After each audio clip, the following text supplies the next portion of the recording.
Hello, bonjour, je vais parler de Meghan et du prince Harry, le duc et la duchesse de Sussex. Tout ça pour dire que le nom de Meghan est utilisé, Meghan et le prince Harry sont utilisés souvent pour apporter de la visibilité à des sujets sans lesquels ça n'aurait pas été visible, j'entends. Meghan et Harry, les membres les plus populaires de la famille royale. On essaie de nous faire croire le contraire, mais pourtant c'est le cas. Je vais prendre un exemple ici. Chaque fois qu'on parle du prince Harry et de Meghan, on ne fait que rappeler la famille royale. Si la famille royale n'apparaît pas quelque part, on ne parle pas dedans. C'est Harry et Meghan qui rendent la famille royale relevant, comme ils disent en anglais, c'est-à-dire pertinente.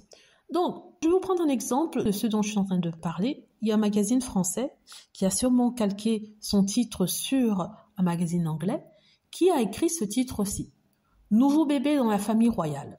William jubile, le prince Harry tenu à l'écart. Quand vous lisez ce titre, vous dites que le prince William a eu un enfant et que c'est pour ça que Harry ne verra pas son nouveau petit-neveu, vous voyez. Ou alors vous dites que quelqu'un dans la famille royale a annoncé sa grossesse et que malheureusement, si le prince William est content, le prince Harry ne sera pas présent lors de l'arrivée de celui-ci ou alors ne sera pas inclus dans les célébrations. Et quand vous ouvrez l'article, vous vous rendez compte en fait qu'il ne s'agit pas d'un membre proche du prince Harry ni du prince William, il s'agit juste d'un autre grand aristocrate, l'un des plus riches jeunes anglais. Il s'appelle Hugh Grosvenor.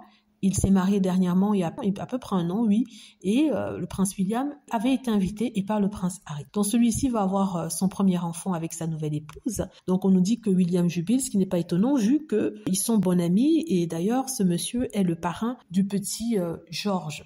N'est-ce pas, George? Donc on comprend que le prince William peut jubiler. Bon, le prince Harry, qu'est-ce qu'il a à voir là-dedans? À part que c'est un ami proche de la famille royale, mais ils ne sont pas si amis que ça. Ils ne se sont pas fréquentés. Dans la rigueur, si on ne prononce pas le nom du prince Harry, ça n'aurait aucune incidence, qu'il soit là ou qu'il soit pas là, qu'il soit à l'écart. Vous voyez ce que je veux dire? Qu'il soit là, qu'il soit pas là, n'aura aucune incidence sur la vie de ce bébé. Donc on a utilisé le nom du prince Harry ici pour clickbait, parce qu'ils savent qu'il y a des fans de Harry et Meghan, il y a aussi des détracteurs de Harry et Meghan qui autrement n'auraient pas été intéressés par ce bébé qui est né dans une famille aristocrate que personne ne connaît, sauf bien sûr les habitués des familles royales, et même qui n'auraient peut-être même pas cliqué si seul le nom du prince William apparaissait là.